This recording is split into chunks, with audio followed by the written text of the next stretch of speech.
Olá, professor, olá, professora. Nós estamos aqui em mais um novo encontro literário e a ideia desse encontro literário hoje é tratar sobre uma efeméride que completou 50 anos, né? Que foi a Revolução dos Cravos em Portugal.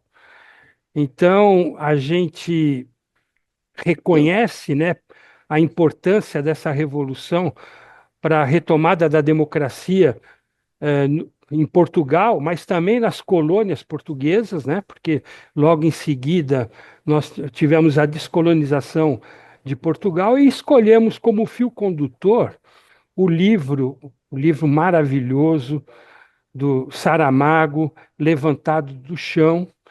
E eu tenho o privilégio aqui hoje de conversar com a professora Andressa. A professora Andressa, ela é professora de língua portuguesa, literatura, arte e espanhol, mestrado e doutorado em teoria literária e literatura comparada pela FEFELESH da USP, né? E pós-doutorada também em educação na Faculdade de Educação da USP. Temos aqui também o Miguel Henrique Stedley, né? Um sobrenome conhecido, né? Depois ele vai ter oportunidade de falar para nós um pouco sobre essa veia genealógica, né? Que é doutor e mestre em História pela Universidade Federal do Rio Grande do Sul, professor do Instituto de Educação Josué de Castro, no Rio Grande do Sul. Ele fez um artigo sobre o livro Levantados do Chão e a professora fez uma tese de doutorado, é isso, Andressa? Então você vai falar sobre isso. E eu tenho aqui, né, a professora Maria Sofia Aragão, que é uma amiga querida e para mim uma professora também, né? Minha companheira aqui dos trabalhos do Sindicato dos Professores, mas ela tem uma outra particularidade. A minha amiga Maria Sofia é uma portuguesa nativa, né? Então, a história que nós iremos debater, conversar aqui, a Maria Sofia viveu, né? E como ela tem uma memória assim fantástica, né? E tem muitas histórias para contar, eu convidei a Maria Sofia para ilustrar, né, para nós aquilo que nós vimos de longe, até mesmo por uma questão geracional e de geografia também, mas ela vivenciou, né? Sejam bem-vindos, Andressa, seja bem-vindo, Miguel, Sofia, obrigado pela participação. Em cada esquina um amigo, em cada rosto igualdade. Grândola Vila Morena, terra da fraternidade, terra da fraternidade. Grândola Vila Morena, em cada rosto igualdade, o povo é quem mais ordena.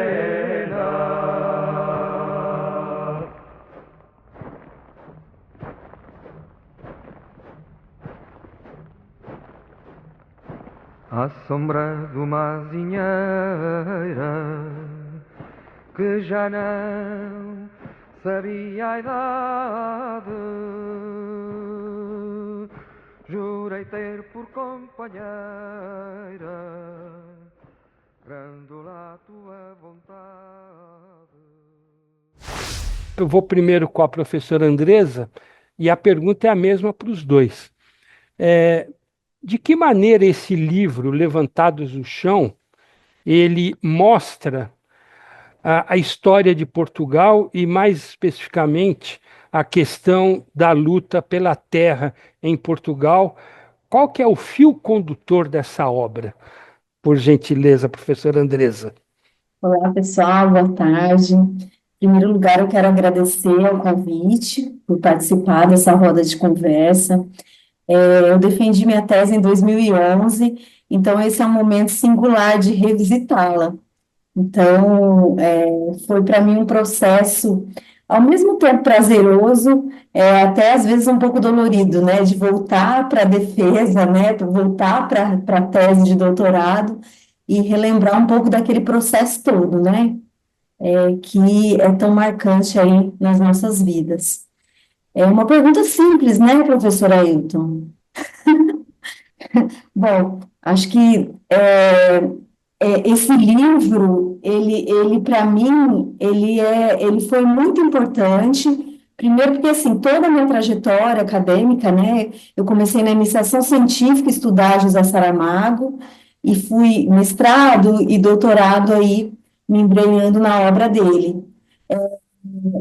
E quando me deparei, né, com esse romance, para mim foi muito impactante, né? Eu venho de uma família de pessoas que trabalham, né, que trabalharam, né, na agricultura, na lavoura, e isso, de certa forma, mexeu muito comigo. Esse livro, né, eu até preparei aqui uma pequena apresentação, né? Na verdade, esse livro, ele vai falar de 3 gerações de uma família de trabalhadores rurais, né? Que no livro, o narrador, né, chama de a família dos mau tempo, né? Então, esse nome passa a ser bastante singular, né? Se a gente pensar aí nessa adjetivação, né? E o Saramago, ele traz, então, essas 3 gerações, né, de trabalhadores rurais que viviam ali, né, na região do Alentejo, no sul de Portugal, e que vão passar, né, essas vidas vão ser entrecruzadas por fatos históricos muito relevantes, né, que é a questão da a Revolução, né, o início, a incitação das greves com os trabalhadores rurais, né, que como isso foi colocado, né, como isso aconteceu ali, né, naquele momento. Então, de certa forma, esse livro, ele vai traçar, né, não sei se uma linha, né, formativa, mas vai trazer pontos importantes, buscando características aí desses próprios trabalhadores.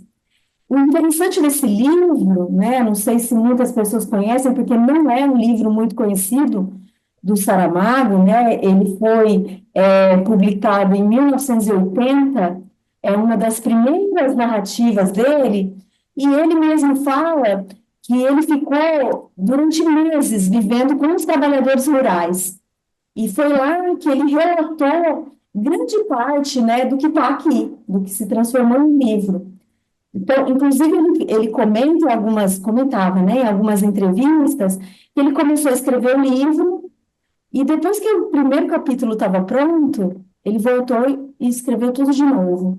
Porque para ele, o importante era reproduzir, ele se deu conta, né, de que era importante reproduzir a fala daqueles trabalhadores. E aí, né, que nasce o estilo de escrita de José Saramago. Essa escrita que transgride as regras gramaticais, né, que, de certa forma, faz com que o leitor desconstrua o processo de leitura, né, e que se atente de novas formas para esse novo jeito de escrever. Então, acho que um ponto aqui para a gente começar, talvez eu possa ir falando um pouco mais, né, ao decorrer da nossa conversa, sobre como a história está presente. Eu recortei aqui alguns trechos que eu acho que são muito importantes, significativos, e que, inclusive, dialogam muito com situações que nós vivemos ainda hoje, infelizmente, né? E tem a questão muito da escrita saramaguiana, que é a ironia, né? Do Saramago, quando se refere ao Salazar, quando se refere à guarda, à República e principalmente à Bíblia, né? Porque ele tem uma maneira muito interessante de colocar essas questões. Então, assim, como é uma roda de conversa, eu queria começar, assim, colocando essas questões, né, que eu falei aqui. Esse livro, então, A ideia é falar fazer uma espécie de denúncia, né? Mostrar um pouco a exploração, o desemprego, a miséria, mas ao mesmo tempo a tomada de consciência dos trabalhadores, né? A luta pelo direito ao trabalho, pela jornada de trabalho. Então, tudo isso está aí colocado nessa escrita desse romance. A escrita do Saramago não é fácil de ler, não, viu?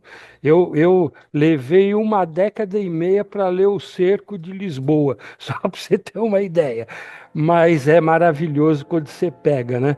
E eu acho que esse esquenta que você fez aí foi muito legal. O que há mais na terra é paisagem. Por muito que do resto lhe falte, a paisagem sempre sobrou. Abundância que só por milagre infatigável se explica, porquanto a paisagem é sem dúvida anterior ao homem, e apesar disso, de tanto existir, não se acabou ainda. Será porque constantemente muda?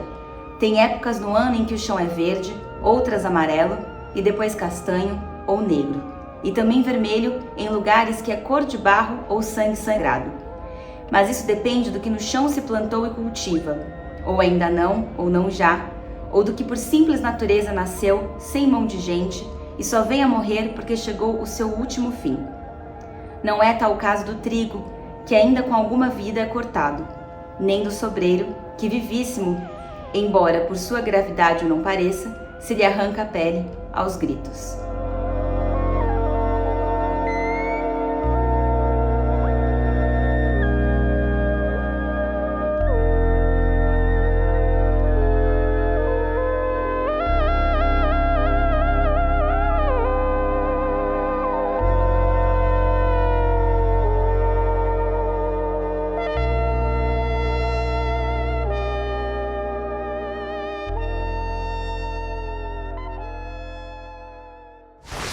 E você, Miguel, o que esse livro aí trouxe para você? E aproveita e já, né? Para mim, eu fiquei sabendo do seu sobrenome agora, tá certo?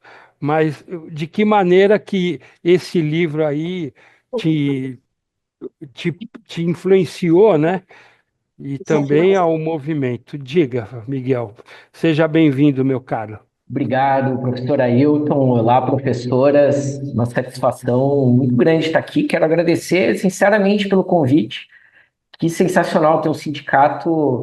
É a minha categoria também, né? Estou claro, aqui no Rio Grande do Sul, sou professor de uma instituição privada, comunitária, o Instituto de Educação Josué de Castro, que é um instituto do Movimento Sem Terra, num assentamento da reforma agrária chamado Filhos de Cepé, e eu sou professor do curso de ensino médio técnico, né? O nosso técnico em cooperativismo, sou professor de história, faço parte da coordenação pedagógica do Instituto. Então, eu estou aqui na condição de colega e de leitor, na verdade, né? Eu nunca fui especialista em Saramago no sentido de dedicar, né, os meus estudos, etc.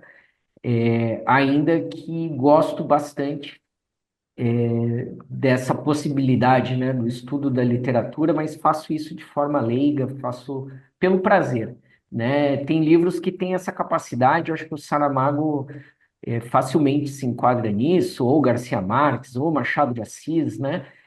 E a riqueza do romance ou do conto, ou enfim, da trajetória desses autores e autoras tem uma força que te leva a querer ir para além daquela obra, né? De querer conhecer o contexto, a vida, enfim. Eu acho que a Andressa fez uma boa introdução sobre, sobre o conteúdo, né? Esse aquecimento. Eu queria mencionar uma outra coisa, então, já que eu mencionei sobre ter o contato dessa vontade que transborda, né? Eu imagino que a Andressa, que, né, levou isso, inclusive, para os seus objetos de estudo, certamente passou, enfim, também se debruçou com essas situações. E eu acho que se não fosse a Revolução dos Cravos, a gente não teria não só o Levantados do Chão, mas o Saramago escritor. Porque o Saramago começou as tentativas dele como escritor ainda no final da década de 40. E ele não foi muito bem sucedido, nem na poesia, né, nem na prosa, algo assim, me parece. Imagino que ele era também alguém muito crítico a si mesmo, muito exigente. Eu acho que o episódio que a Andressa traz reescrever, o capítulo também diz muito sobre isso, né? E aí, no processo que leva à Revolução dos Cravos, o Saramago, que trabalhava como jornalista, acaba sendo demitido e opta, né, por se dedicar exclusivamente à literatura. Mas nós já estamos falando de um homem maduro, né? Maduro não apenas, agora me falha a memória, não sei se as professoras têm mais exato, mas eu acho que já era um cinquentenário, né? Ou bem próximo disso. Mas também maduro de experiência, né? De militância do Partido Comunista, de vivenciar a ditadura salazarista, de vivenciar, enfim, né? A própria Revolução dos Cravos, etc. E também o Levantados do Chão, eu acho que tem muito da infância e da juventude do Saramago, né? Ele também vem de uma família de camponeses. Em muitos momentos na obra dele, a gente vê essas referências ao avô, à infância no campo, no Alentejo, né? E esse ódio engasgado ali contra o latifúndio que ele não deixa de denunciar em nenhum momento, e não só no Levantados do Chão, né?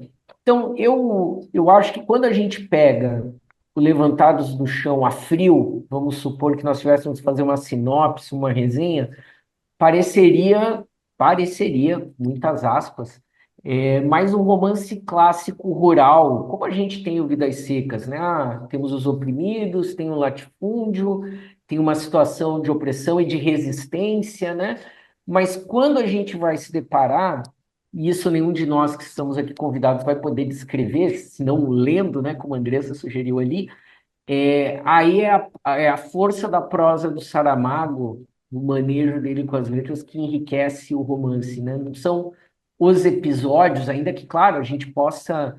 é, mas jamais o Saramago poderia ser enquadrado, por exemplo, mesmo no auge da sua militância no Partido Comunista, e que foi até a vida se declarando dessa forma, não dá para colocar a literatura do Saramago com algo como o realismo soviético, uma coisa engessada, uma coisa propagandística. Não tem isso. Tem muita qualidade, tem muita técnica e tem muita alma nisso também, né? Que dá um diferencial. Então, ele não é mais um romance clássico sobre a questão agrária, né? Como ele não se enquadra dessa forma por essa riqueza do autor, do escritor, né? E para concluir esse primeiro momento, acho que vale, Ailton, a gente mencionar assim, as relações do Saramago com o Movimento Sem Terra. Fisicamente, o Saramago jamais esteve num assentamento, numa escola do MST, infelizmente, né? E quem assistiu aquele documentário Pilar e José viu que ele tinha, mesmo no fim da vida, uma agenda intensa né, até desumana, eu diria, em certos momentos, né, nos seus últimos anos, enfim, uma série de eventos e tal, que lhe cansavam, enfim. Então, infelizmente, a gente nunca teve oportunidade, mas ele fez muito mais do que isso, e que muitas pessoas certamente se lembram da exposição Terra, do Sebastião Salgado, feita a partir de uma série de fotos que o Sebastião Salgado vinha fazendo sobre o MST em 97, quando o MST não tinha essa repercussão nacional, internacional que tem hoje, e o Saramago então foi convidado pelo Sebastião Salgado para fazer o prólogo, para fazer, né, na verdade, a parte escrita do livro, já que é um livro de fotos, enfim. E o Sebastião Salgado convidou também o Chico Buarque para escrever 4 canções inspiradas pelo livro, na verdade duas, e uma delas justamente se chama Levantados do Chão, né? Já faz essa tabelinha, essa dupla, enfim. O primeiro texto do Saramago no livro do Sebastião Salgado, muito bonito, recomendo, é uma pequena fábula também muito característica, né, do trabalho dele. É, e aí o Saramago, o Sebastião Salgado e o Chico Buarque, então, disponibilizar os recursos da venda dos livros e dessa grande exposição para o MST. E foi com esses recursos que o MST construiu a Escola Nacional Florestan Fernandes, que está em Guararema, né, próximo ali a Dutra, coisa de 40 minutos, 1 hora da cidade de São Paulo, onde não só tem realizado cursos para a juventude e para os integrantes do MST, como tem sido um espaço aberto para todas as organizações de lutas, muitos sindicatos, partidos, outros movimentos, inclusive internacionalistas. E a gente tem conversado muito dentro do movimento de que nesse espaço a gente está devendo uma homenagem mais física, né, mais digna de todo esse apoio que o Saramago deu ao MST, não só através da cessão dos direitos autorais, ou desse belo conto que ilustra o livro, mas por toda uma vida de militância contra as injustiças que ela é certamente inspiradora. Então, para a gente seguir a prosa, nesse momento eu venho até aqui. Eu conheci essa escola Florestan Fernandes e é uma coisa assim muito bem feita, né? Muito bem feita. E a gente vai retomar isso por causa disso daqui, ó. Eu tenho tanto o. Eu estava confidenciando para a professora Andresa que o meu Levantados do Chão eu perdi na minha estante, mas eu consegui recuperar aqui o livro, né, de 97, justamente com a música Levantados do Chão, do Milton Nascimento e Chico Buarque, né? E você me deu uma informação que eu estava em dúvida, né? O Saramago também cedeu os direitos autorais ao MST, além do Sebastião Salgado, que, aliás, é um belíssimo livro.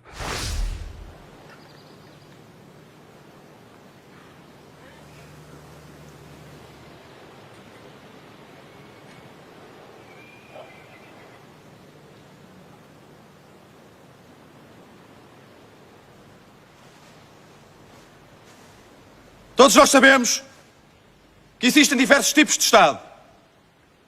Os Estados liberais, os Estados social-democratas, os Estados socialistas, etc. Mas nenhum deles é pior do que o Estado a que isto chegou. Eis porque é preciso acabar com ele. Quem quer vir comigo? Os outros podem ficar. Ficam à guarda dos camaradas que defendem o quartel. Os sargentos, pronto, aderem ao movimento e ficam sob o meu comando. Um militar ama a sua pátria acima de todas as coisas. Um militar deve reger o seu procedimento pelo ditame da virtude e da honra. Um militar Pare deve... lá com o juramento de bandeira. Pense pela sua cabeça ao menos uma vez na vida. Você, que é o mais antigo da unidade, adere ao movimento, sim ou não? Se não adere, é muito simples. Está preso. Um militar ama a sua pátria acima de todas as coisas. Basta. Está preso. Você, adere? Eu, meu capitão, eu há mais de 20 anos estou à espera deste momento. Estamos levantando algumas bolas aqui para a gente tocar, né? Mas já que vocês citaram o Salazar, eu pergunto para a professora Maria Sofia, né? Sofia, o que foi esse período do Salazar lá em Portugal? O que ele representou, né? Você que é de lá, conta um pouco essa história. Salazar, ele surge antes do Estado Novo, né? Ele durou a ditadura dele quase 48 anos. Eu nasci nos anos de 49, 1949, em Portugal, e lá fiquei até os 10 anos e meio. Eu era filha de um militante do PCP, do Partido Comunista Português, e, como qualquer ditadura, a ditadura salazarista, ela foi cruel. Ela foi pouco conhecida porque Portugal, até a Revolução dos Cravos, era um país muito triste, em que a comunicação com os outros países era absolutamente desconhecida, ou seja, não havia troca. Salazar era uma pessoa, como dizem, muito austera, então ele não se preocupava com nada. Ele queria o quê? Ele queria ordem, queria fé. A Igreja Católica também teve uma grande importância em todo o período salazarista. E Portugal, eu me lembro, porque eu cresci até os 7 anos numa aldeia. Meu pai teve períodos em que esteve preso, e era comum, e eles não o pegaram. Então, era comum os espiões da ditadura raptarem filhos de presos políticos ou de opositores para chantagear. Então, à medida que eu já estava com 1 ano, minha mãe precisava trabalhar, e então eles me levaram, minha mãe, meu tio, me levaram para viver com os meus avós em Alverca da Beira. Lá eu estaria protegida, porque eles eram conhecidos do lugar, eu podia até andar à vontade, porque todos me conheciam. Então, qualquer coisa que pudesse acontecer, não aconteceria. Fui morar com os meus avós paternos e fiquei lá até quase os 6 anos. Cresci lá, que é uma aldeia em Portugal, e como era a aldeia naquela época. Essa aldeia onde eu cresci rodeia a Serra da Estrela, muito próximo da Serra da Estrela. A Serra da Estrela é o lugar mais alto de Portugal, onde cai neve, etc. E toda aquela região é extremamente pobre, porque os pedaços de terra são pequenos. Ali é pedregulho, a maior parte. Tá? E a população de Alverca da Beira, que é essa onde eu nasci, é uma população idosa. Mais mulheres, idosos, menos homens. Os homens tinham emigrado para o Brasil, para a França, para a Bélgica, e os jovens, quando não fugiam, eles tinham que fazer o serviço militar, que era obrigatório de 5 anos, tá bom? Então havia toda essa fuga. Como eram as mulheres nessa aldeia? Eram mulheres que passavam por muita dificuldade e que, a cada momento que algum parente morre, seja o hábito de lá, seja o marido, um dos filhos, a mãe, o pai, às vezes um sobrinho, elas se vestem de preto e assim vão ficar o resto da vida. Agora, imaginar uma aldeia que não tem água encanada, que não tinha energia elétrica, era isso. E nós estamos falando dos anos 60, tá? Ou seja, o resto do mundo já estava progredindo muito, mas lá não, lá era extremamente atrasado. Então era um povo pobre, semi-analfabeto, eram poucos os que sabiam efetivamente ler, né? E que se acostumou a viver nessa tragédia que era Portugal. Sempre com muito medo, porque a ditadura se amparou por pessoas que eles contratavam e que vigiavam. É impressionante como eles estavam sempre presentes, em qualquer que fosse o lugar. Tá bom? E as pessoas tinham medo, então ninguém falava, as pessoas sussurravam. A minha vinda para o Brasil, meu pai nos precedeu, era minha mãe, eu e minha irmã. Meu pai veio antes, clandestino, e chegou ao Brasil e pediu o asilo político. Levou 1 ano para ter o asilo político. Posteriormente, eu, minha mãe e minha irmã viemos. Não foi fácil, outra tônica do salazarismo. Ele dificultava ao máximo qualquer coisa que se referisse aos seus opositores. Então, nós tivemos muita dificuldade para conseguir tirar o passaporte, para conseguir embarcar, enfim. Precisamos de pôr fim a esta maldita guerra colonial. Acabar com os massacres na Guiné, em Moçambique, em Angola. O governo só pode cair pela força. E os únicos capazes de o fazer somos nós. Agora, a resposta é só uma: revolução!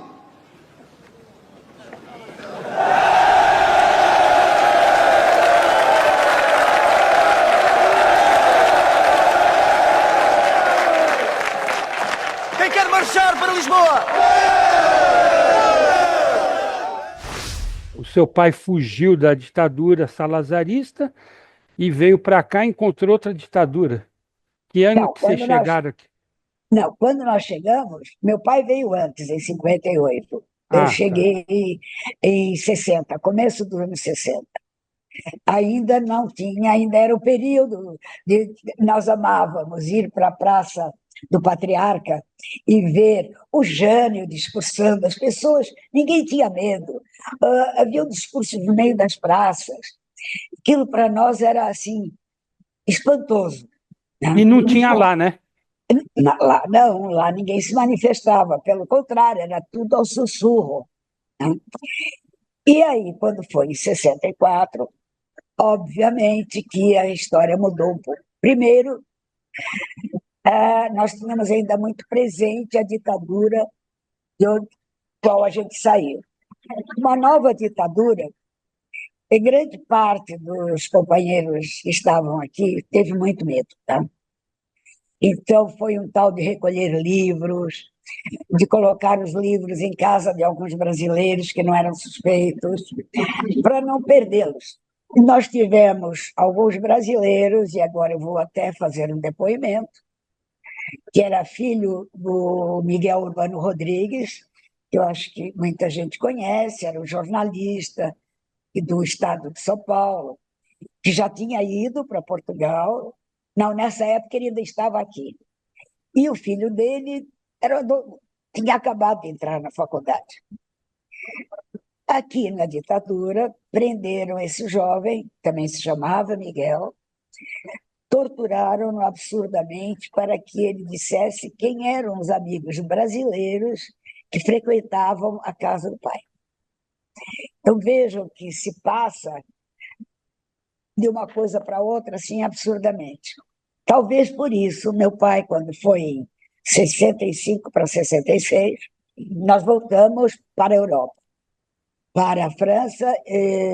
Meu pai não podia entrar em Portugal, então nós fomos para a França, até perceber o que ia dar esta ditadura e se era possível trabalhar. Porque meu pai trabalhava durante o dia para nos sustentar, e à noite havia um jornal, o Portugal Democrático.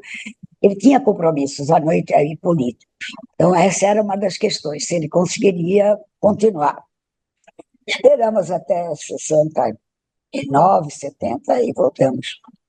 70 não, porque ele morre em 70, acho que 68 voltamos para cá. Isso não foi só com a minha família, isso era com todas as famílias. É isso que tem que ficar claro. A ditadura, o fascismo, ele tem uma maldade intrínseca, porque ele era maldoso, de torturar, mandar torturar. Ele não, os esbirros dele. Conheci a criatura que era encarregada de nos vigiar, né? E ele era a sombra, ele era uma sombra atrás da gente. Agora, eu gostaria muito de falar do 25 de abril. Eu não estava lá. Minha mãe retorna a Portugal logo após o 25 de abril. E eu fui visitá-la também logo depois, em 75. E o que mais me admirou, o que eu vi após o 25 de abril? A alegria das pessoas. Todo mundo falava em todos os cafés, falava alto, e todos davam opinião, todos tinham opinião, todos liam jornal. Aquilo era uma varafunda. Outra coisa que acontecia é que as pessoas iam para os supermercados e nunca tinham tido, eu estou falando do povo, porque quem não era povo eram poucas pessoas, né? Enchiam os carrinhos de mercadorias, que era algo que eles não tinham acesso. O país era fechado, o país não tinha indústria praticamente, ele não comprava nada porque não precisava comprar. E a agricultura, nessa época, logo ao final do salazarismo, era uma agricultura de sobrevivência. Então, as pessoas, no supermercado, eram pouquíssimas. E isso mesmo em cidades grandes. Mudou. Claro que o tempo passa e muitas coisas mudaram. Tivemos a formação de cooperativas, a reforma agrária no Alentejo, que é a região do país de maior extensão, quintas. O norte, eu sou do norte, né? O norte não, nem o norte, nem o oeste. São sempre pequenos pedaços de terra. Meu avô era agricultor, Então, ele tinha um pedacinho de terra aqui onde ele plantava batata, e o resto era pedra. Aí ele tinha um pedacinho de terra no outro lugar, era o Pernagudo, era o Linhar, era a Pedreira, os nomes dos pedacinhos de terra. Então, num ele plantava batata, cebola, no outro ele ia plantar uvas, videiras, e assim ia. No outro, que era tudo pequenininho, e era só para a família, não dava para mais ninguém. No outro, ele tinha azeitonas, ele mandava para o porto os produtos que ele cuidava, que ele produzia. Né? Pois essa Cultura de subsistência. cultura de subsistência.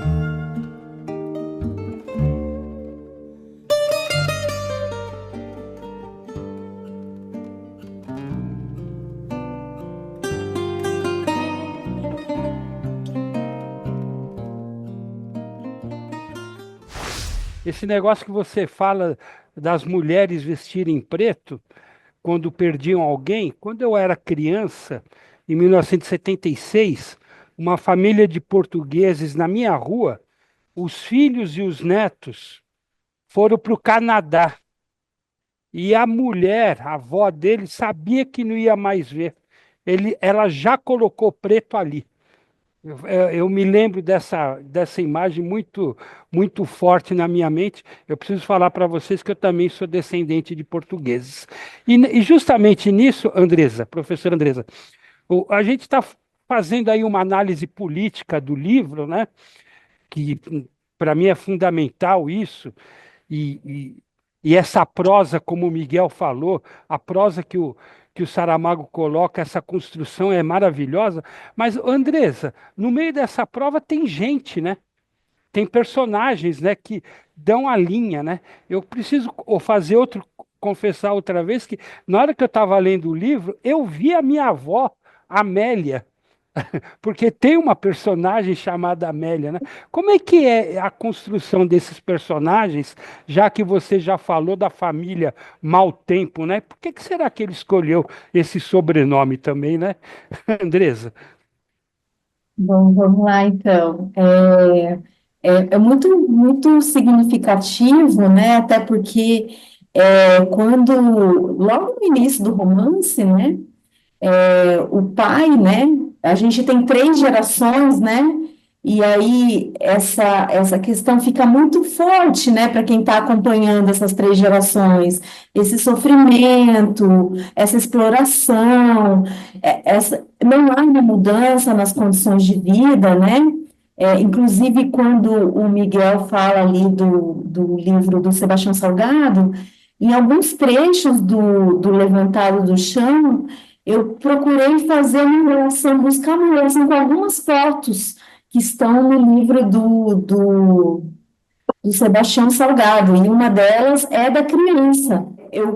Por exemplo, fiz uma leitura, né, e estabeleci uma certa analogia entre essa criança que está lá no assentamento, né, do MST, retratada, né, no livro do Sebastião Salgado, e alguns trechos, né, do romance. Você perguntou sobre a constituição dessa família, né? A primeira geração, né, é composta pelo Domingos, a Sara e o primeiro filho, que é o João Mau Tempo.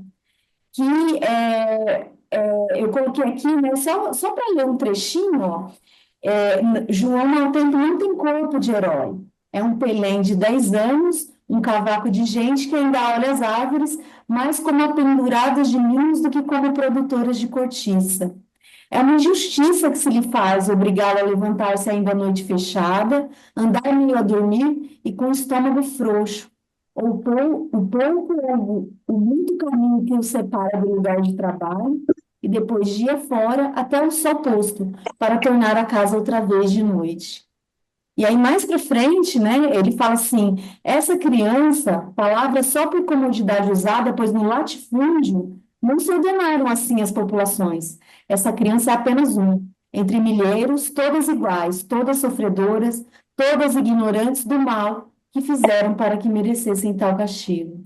Então, ao meu ver, né, quando o Saramago traz essa criança a um diálogo de certa forma, né? Talvez, né, essa criança aqui na foto do Salgado, ela está com os pés, né, praticamente embrutecidos, né, quase um casco, muito ásperos, né? Toda a sua fisionomia, né, o seu olhar, não parece nem uma criança, né? Na verdade, a gente tem quase um olhar aí adulto.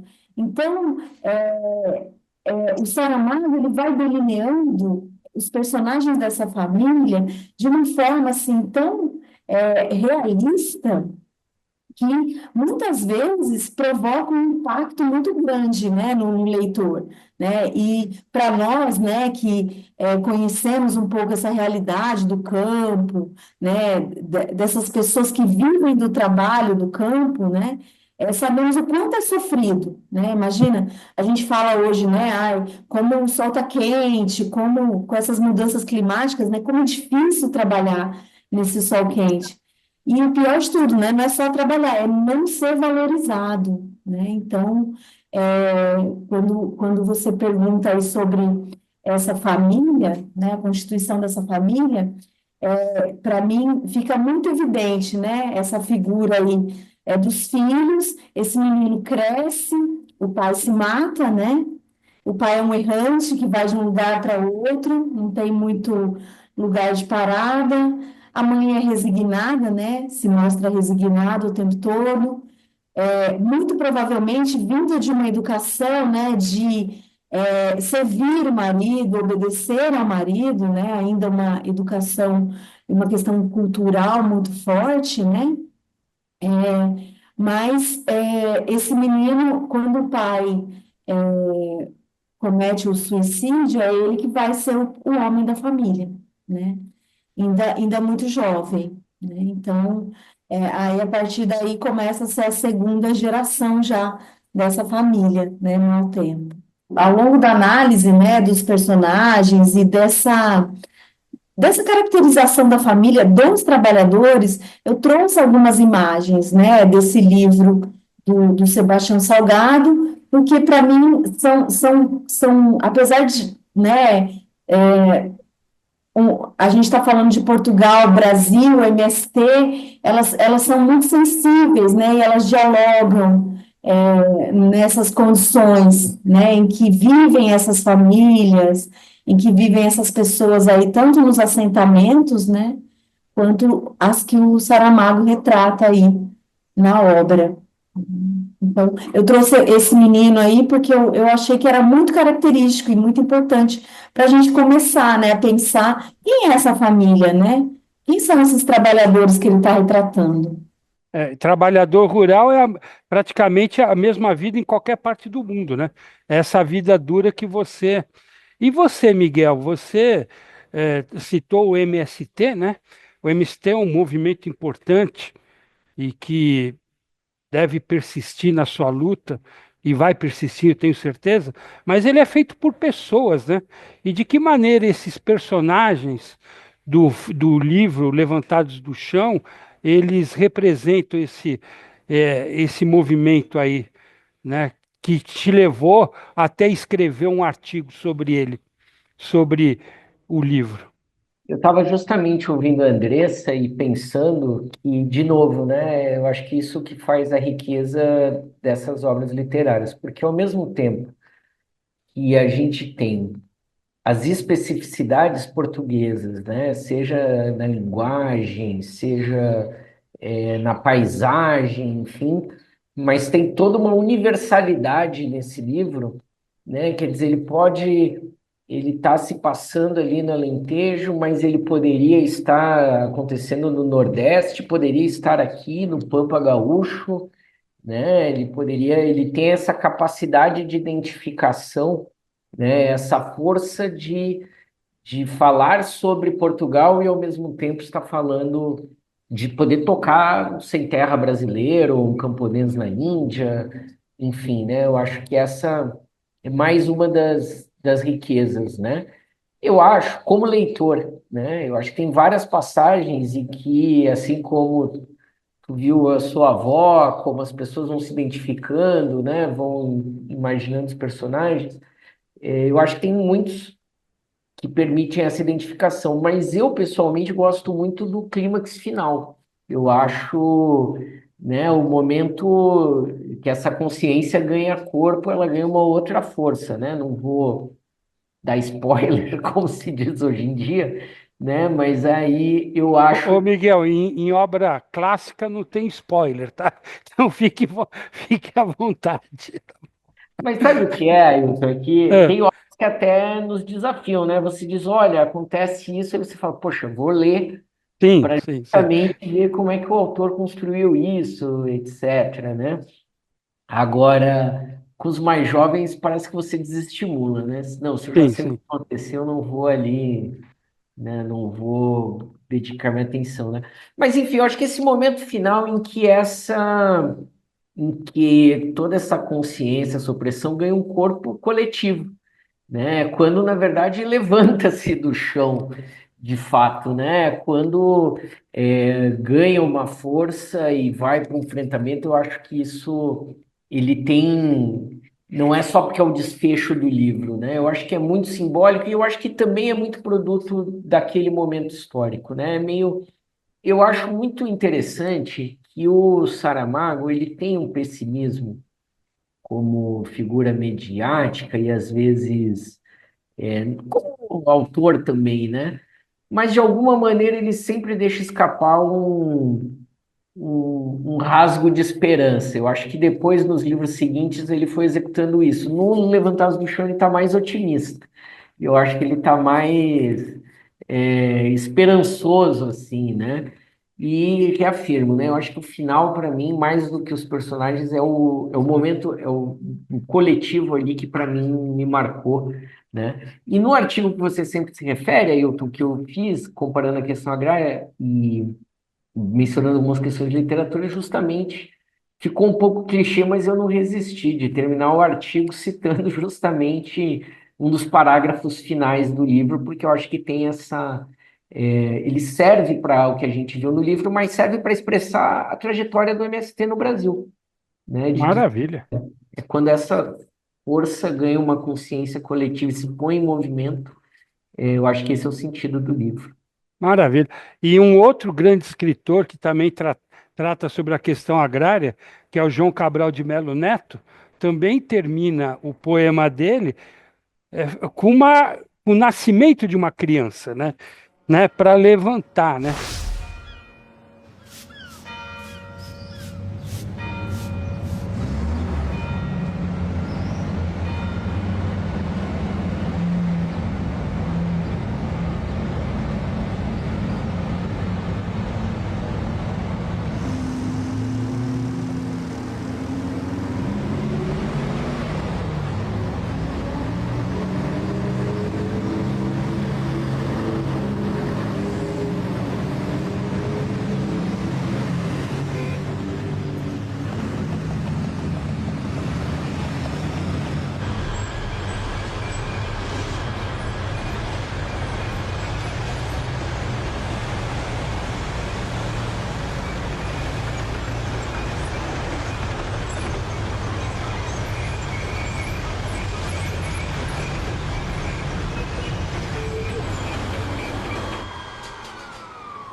Venha missão de paz. Meu brigadeiro, faça o favor de vir até aqui para falarmos em terreno neutro. Venha você cá! Não. Venha cá o senhor. Desloque-se para a retaguarda das minhas forças e depois veremos! Não. Fica aqui à espera. Disparar! Fogo!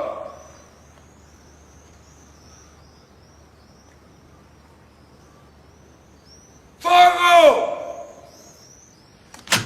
Você acaba de desgraçar a sua vida! Está preso! Este homem está preso! Dispara tu! Dispara! Dispara! Abrir fogo! Abrir fogo! Fogo!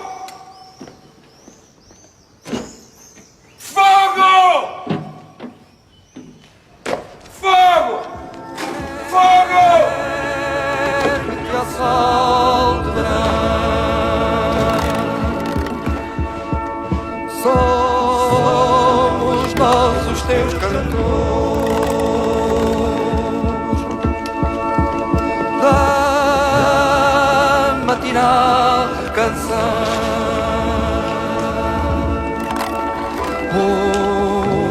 Ouvem-se já os rumores. Estamos consigo. Estamos do vosso lado, meu capitão. Então, se estão connosco, venham contra a. Não, eu ia comentar que eu me lembrei de um episódio e nós da esquerda brasileira, um grande companheiro que é o Atom Fon Filho, advogado, né? Trabalha também com o Ricardo Gibrim, militante dos direitos humanos, enfim, o Fon foi um dos últimos presos políticos da ditadura brasileira e um dos mais jovens, né? Foi preso muito jovem. E ele contou uma vez de que ele, estando preso e estabelecendo uma relação com o carcereiro na prisão, acho que em São Paulo, né? E aí, como é que ele recebeu a notícia da Revolução dos Cravos? O carcereiro chegou para ele e disse: Olha, os de vocês ganharam lá ontem. Então, eu acho que exprime muito esse sentimento, né, de internacionalismo, quer dizer, não foi É de uma boa história. né, transcende, né, essas É. fronteiras. Não foi uma revolução só portuguesa, né? Os outros de vocês estavam lá, eles venceram ontem, né? Eu acho que Ou foi seja, mantenham a esperança. também, né? É, bela história, bela história. Mas agora eu vou provocar a minha amiga Sofia, porque a gente está falando de literatura e tudo, e você, ô Miguel, você fala que o ápice do livro é o final que é levantado, né? Levantado, quer dizer, a pessoa deixa de ser cabisbaixa e levanta. Sofia, Portugal viveu um momento feliz.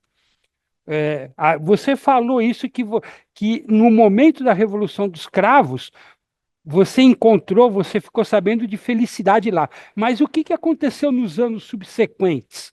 Né? Essa felicidade permaneceu, Portugal se alevantou, como diria os nordestinos.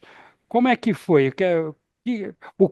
Qual é a herança da Revolução dos Cravos aí para Portugal? Ainda que em 1976, 77, muita coisa tenha sido feita, por exemplo, a reforma agrária não se aguentou, não porque os trabalhadores não estivessem empenhados formando cooperativas, mas porque os donos do poder, os donos do dinheiro e a Igreja Católica ficaram boicotando o tempo todo. Então, foi muito difícil. Mas, por mais difícil que tenha sido, por mais difícil que a gente tenha vivido esse tempo com uma angústia muito grande, há algo que o povo português ganhou e que nunca mais lhe será tirado, que é orgulho, que é entender que das mãos dele sai o trabalho e é do trabalho dele que ele vai depender. Tá? E a alegria, é impressionante como hoje, a juventude principalmente, ela é muito alegre. Também, eu acho que vocês acompanham, Portugal não escapou agora à direita, né? Surgiu um partido de direita, o Chega, e esse partido está iludindo muito uma juventude que não viveu o salazarismo, que também não viveu o 25 de abril e o pós. Ela, quando ela nasce, quando ela cresce, ela já está no Portugal, que se socorreu da União Europeia, que não foi de graça, a gente paga por isso, produtos que nós produzimos, como vinho, como azeite, eles são controlados pela União Europeia, não é qualquer um que pode semear, que pode colher e ficar com ele, porque há uma taxa até onde eles podem produzir. Depois disso, esquece. Por quê? Para não competir com a Espanha, para não competir com a França, seja, os países que controlam efetivamente a União Europeia, emprestaram muito dinheiro. E isso deu a sensação para esta juventude de que tudo é fácil. E eles estão bastante iludidos, que estão indo para a direita, se bem que a gente sabe que é um processo dinâmico, né? E eles também não entendem o que estão devendo à União Europeia. Então, parece que é um milagre econômico, tá bom? Mas aquilo que foi conseguido, que é a alegria, todo mundo fala tudo e fala alto, não tem, sem medo de ser feliz, tá bom? Isso nunca mais lhe será tirado. Você sabe que uma das minhas paixões é ouvir fado, né? E a palavra fado sempre ela remete à sina, a destino, à tristeza, mas eu tenho acompanhado cantoras e cantores da nova geração de fadistas, né? Que fazem música muito alegre, né? Então, talvez isso represente isso que a Sofia falou. Meu e vosso este fado, destino que nos amarra,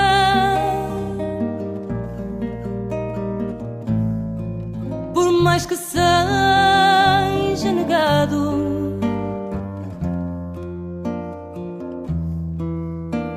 às cordas de uma guitarra.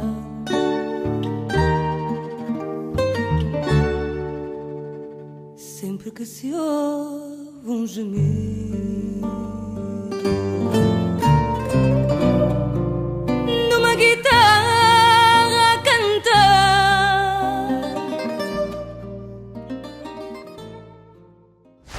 Bom, o nosso tempo, infelizmente, já está terminando, mas tem muitas abordagens que a gente poderia fazer, né?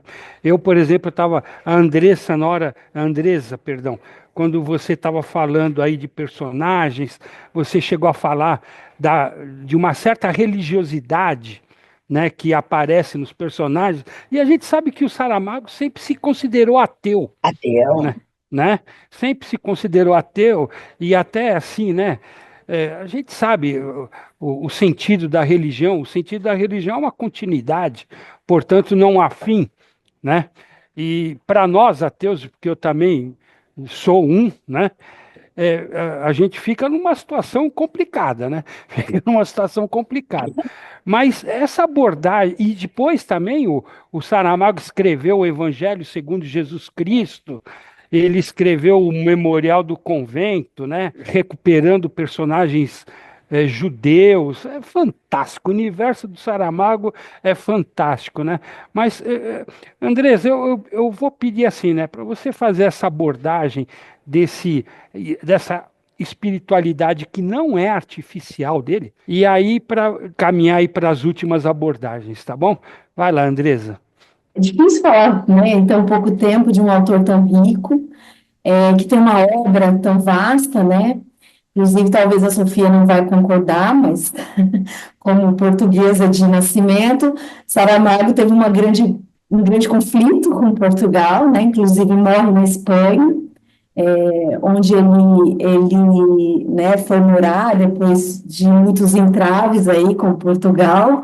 E aí também, só para retomar a fala do Miguel, o Saramago, assim, que eu li muitas entrevistas, né, nesse processo de escrita de tese, ele falava assim: eu não sou pessimista, o mundo é péssimo. Mas é engraçado que, por trazer esse pessimismo, ele também traz, né, essa esperança. E aí, quando o Ailton fala, né, dessa questão da religiosidade, para mim isso é muito sintomático. Eu sou uma pessoa cristã, e quando eu comecei a ler Saramago, eu comecei a repensar várias coisas, né, do próprio cristianismo, né? Isso deu um nó na minha cabeça. E aí, o Ailton pediu para eu trazer um pouquinho isso, e, por exemplo, no livro, está muito presente, né? Tem a questão, tem a figura do padre, né? O padre Agamedes, que é aquele que é o que vai apacentar as ovelhas, né? Apacentar o povo, os trabalhadores, para que eles não se rebelem, para que eles aceitem essa condição que eles estão vivendo, né? Afinal de contas, se Cristo sofreu, por que que os trabalhadores também não podem, né, se igualar a Cristo nesse sofrimento, né? Então, eu até selecionei aqui um trechinho, né, do romance, que ele fala assim, tem um trecho que fala assim, ó, a grande e decisiva arma é a ignorância. É bom, dizia Segisberto, no seu jantar de aniversário, que eles nada saibam, nem ler, nem escrever, nem contar, nem pensar, que considerem e aceitam que o mundo não pode ser mudado, que este mundo é o único possível, tal como está, que só depois de morrer haverá paraíso. O padre Agamedes que explique isso melhor, e que só o trabalho dá dignidade e dinheiro. E aí ele vai falar, né, se o padre não é suficiente, que chame aí a guarda, né, para convencer o povo, né, de que é importante ser obediente. E um pouquinho mais para frente, né, ele fala assim, ó, o povo fez-se para viver sujo e esfomeado. Um povo que se lava é um povo que não trabalha. Talvez nas cidades, enfim, não digo que não, mas aqui no latifúndio vai contratado por 3 ou 4 semanas para longe. E aí ele vai falando, né, que essa questão do homem aceitar, né, a sua condição ali, de servir o patrão, de ser obediente, né? E ele coloca isso tudo muito relacionado a essa figura do padre e um narrador que coloca isso em xeque, né? Já que a gente vê que o próprio padre tem alguns privilégios, né? O livro mostra todas essas questões. Então, o Saramago vai conduzindo a gente a olhar de forma muito crítica, né, para essas questões aí do catolicismo, né, principalmente, da figura dessa igreja católica, desse cristianismo aí na vida das pessoas. E nós aqui no Brasil estamos muito próximos, né? Porque não é só uma questão de colonização, mas também do cristianismo, né? Que faz parte aqui da nossa Constituição. Então, quando a gente lê isso, o Saramago, mesmo no Caderno de Lanzarote, afirma, né, que ele é ateu, que ele fala que Deus não existe. Ele até chama assim, fala assim, se Deus existir, Deus é um imbecil, né? Se ele existisse, ele não teria feito o mundo como fez. Então, eu levava essas falas, às vezes, na sala de aula para os meus alunos, e eles odiavam o Saramago, porque eles não entendiam, né, a profundidade disso, que, na verdade, ele está criticando uma postura que foi instaurada, né, por essa religião, e que, às vezes, a gente tem que... Às vezes não, né? Eu acho que é um dos nossos papéis, né, na sala de aula, né, na vida, né, conversando com as pessoas, mostrar. Hoje eu estou aqui no interior de Minas, essa questão da religião é muito forte, é muito presente. As pessoas ainda acham que elas estão passando fome, elas não têm trabalho, porque Deus quis assim, né? Então, para mim, Saramago se torna ainda mais presente aí, né? Nessas situações todas. E é bom lembrar que o Salazar ele tinha dois pilares muito fortes para manter o seu poder. Aliás, três, né? Os três Fs, né? A fé, baseada principalmente em Nossa Senhora de Fátima, né? Que virou assim, romarias e romarias. O futebol, porque por incrível que pareça, eu sou um apaixonado pelo futebol também. Durante os anos 60, 50, a seleção portuguesa de futebol tinha um grande time de futebol, inclusive com um grande jogador chamado Eusébio, e a força, né? Como disse a Maria Sofia, a força da repressão, né?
Agora, a minha última abordagem aí para o Miguel é uma provocação, viu, Miguel? Se prepara aí, hein, rapaz? Eu quero saber assim, a gente sabe tudo que o MST já fez no quesito de ocupação de terra, mas ocupação racional da terra, no cultivo da terra, na agricultura familiar.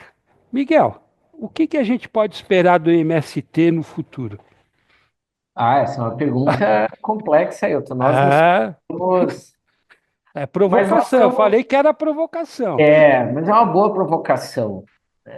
É curioso porque quando movimentos, ele sempre é compreendido, um pouco como eu falei daqueles romances, digamos, de questão agrária clássica, né? Então, compreende os camponeses, a sociedade entende o latifúndio como uma injustiça, né? Uma grande propriedade de terras, etc. E a gente teve um movimento a partir dos anos 90 de financiarização da nossa agricultura que transformou. Aquele latifúndio do Saramago, ele não existe mais. Ele existe uma outra coisa, muito mais nefasta até, porque mais internacionalizada, né? Que são terras que são compradas por fundos de investimentos estrangeiros ou por grandes empresas, né? E que elas são produtivas. Elas não são mais aquele latifúndio improdutivo, mas e com isso também foi se criando, né? Esse imaginário agrotech, é pop, é tudo, é a salvação da economia, etc. E a gente não pergunta o que é que eles produzem, né? E a gente vai vendo que eles não produzem comida, porque são basicamente commodities para especulação no mercado internacional, mas são soja, que é ração para os animais da Europa, ou para combustível, a cana-de-açúcar, o etanol, que também é para combustível, né? O milho também vai para isso, né? Por exemplo, o estado de São Paulo, quando houve o acordo com os Estados Unidos para exportação de etanol, no ano seguinte caiu em 50% a lavoura de produção de feijão.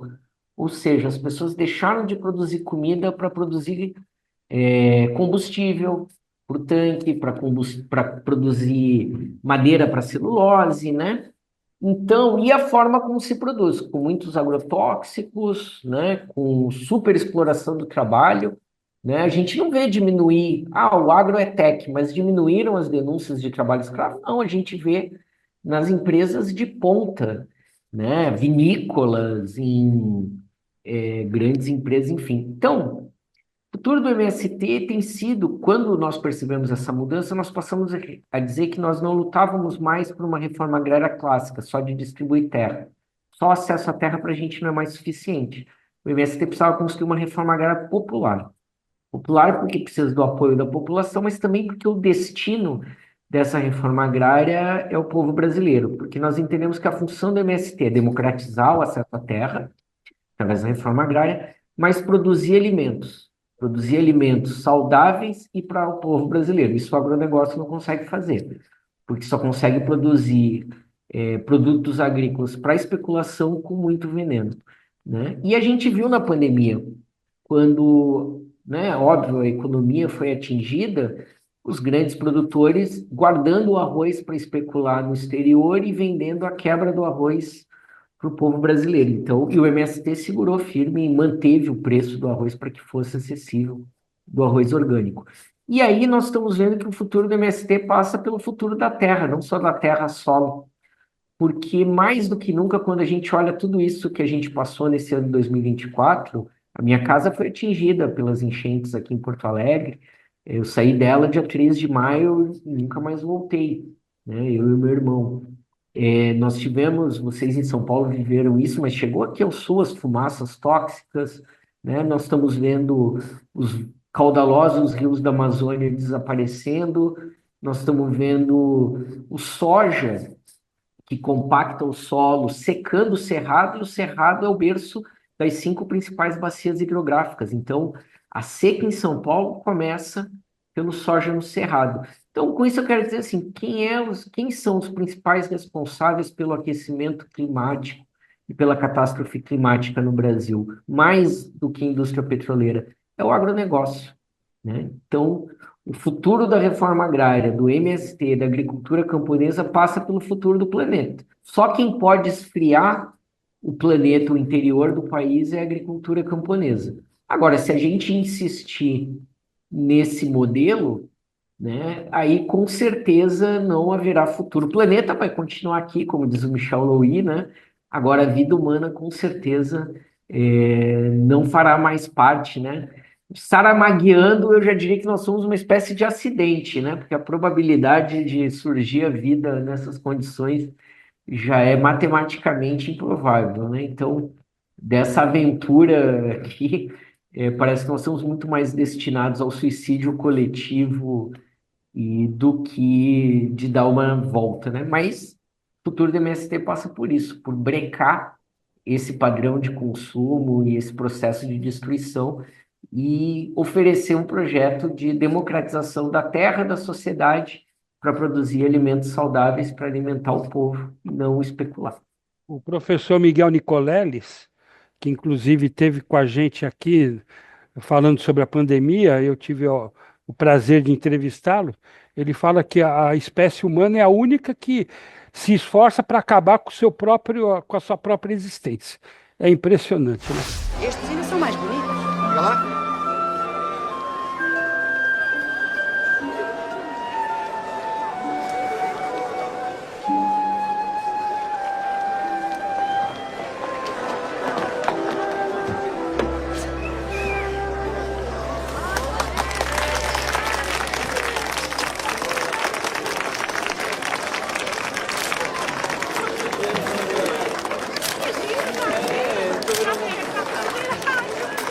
Agora já se pode dizer tudo! Tudo! Abaixo a guerra! Abaixo a pobreza! Abaixo Salazar! Viva os soldados! Viva a revolução! Viva nós!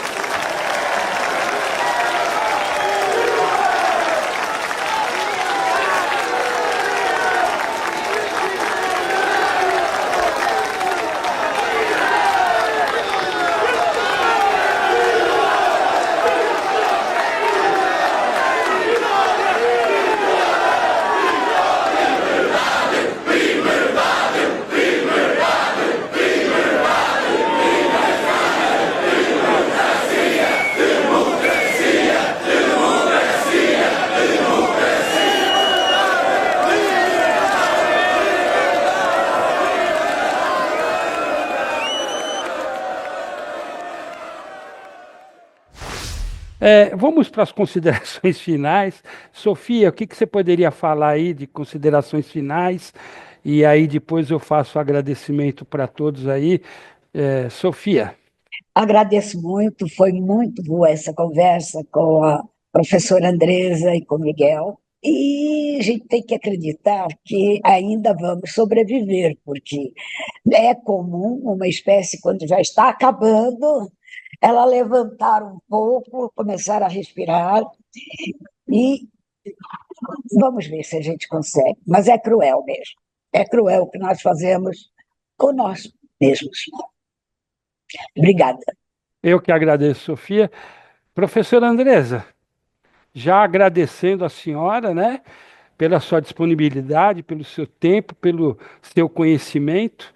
E o que a senhora tem para dizer aí, assim, para fechar, né? Ou pelo menos esse capítulo, porque tem muita coisa para falar do Saramago, né? Fala, querida. Eu espero que essa roda de conversa possa motivar as pessoas a conhecer um pouco mais a obra, o autor. E para finalizar, já que a gente está falando dessas questões sociais, eu queria retomar uma coisa, um ensaio do Antônio Cândido, que para mim é um gênio, né? E que fala muito sobre a questão da importância da literatura. Ele tem um ensaio chamado Direito à Literatura, em que ele vai falar, né, que a literatura ela tem uma função humanizadora, né? Ela desenvolve em nós a nossa cota de humanidade. Então, eu sempre coloco isso para os meus alunos, né?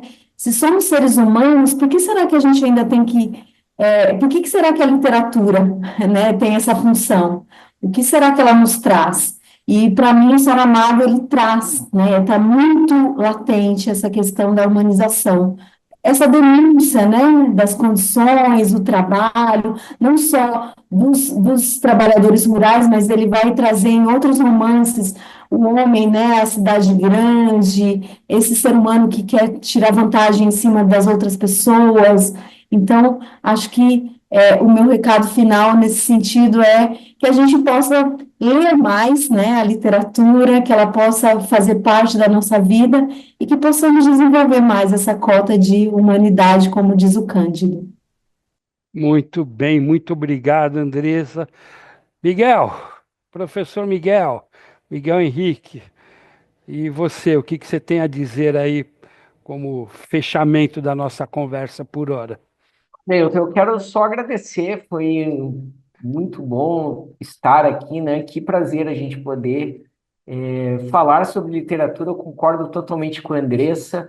Andressa, a biblioteca da Escola Nacional Florestan Fernandes deveria se chamar Antônio Cândido, mas fomos proibidos por ele de dar Ah, a nomeação. Mas ali próximo a gente fez um canto de leitura Antônio Cândido para fazer essa menção, né? E eu tive a oportunidade de ouvir o professor Antônio Cândido lá na Escola Nacional falando justamente sobre isso, como a literatura nos humaniza, né?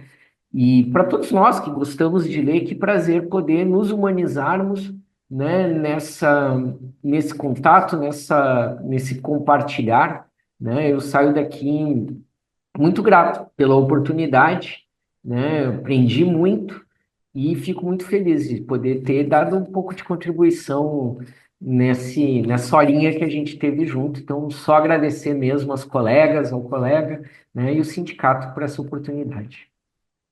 muito bem, todos nós aprendemos hoje. Professor, esse foi o nosso encontro literário, né? E logo teremos outro, tá bom? Até o próximo. Um abraço para todos e todas. Sai daqui, pá! Silva! Dá esta merda, pá! Pá, sai daqui, senão eu paro todo, pá! Olha, não estamos nada interessados, muito obrigado. Vai, eu paro todo, pá! Silva, controla-te, Pá! Estás a rir de quem, pá? Vai-te embora! Cala a boca, silêncio! Feitio, não há paixão. Terra da Pichas, fraternidade. Não, Lucas. Perversa. O povo é quem mais ordena dentro de ti a cidade. Dentro de ti a cidade. O povo é quem mais ordena. Terra da fraternidade, Grândola Vila Morena. Em cada esquina um amigo, em cada rosto igualdade. Grândola Vila Morena, terra da fraternidade. Terra da fraternidade, Grândola Vila Morena, em cada rosto igualdade, o povo é quem mais ordena.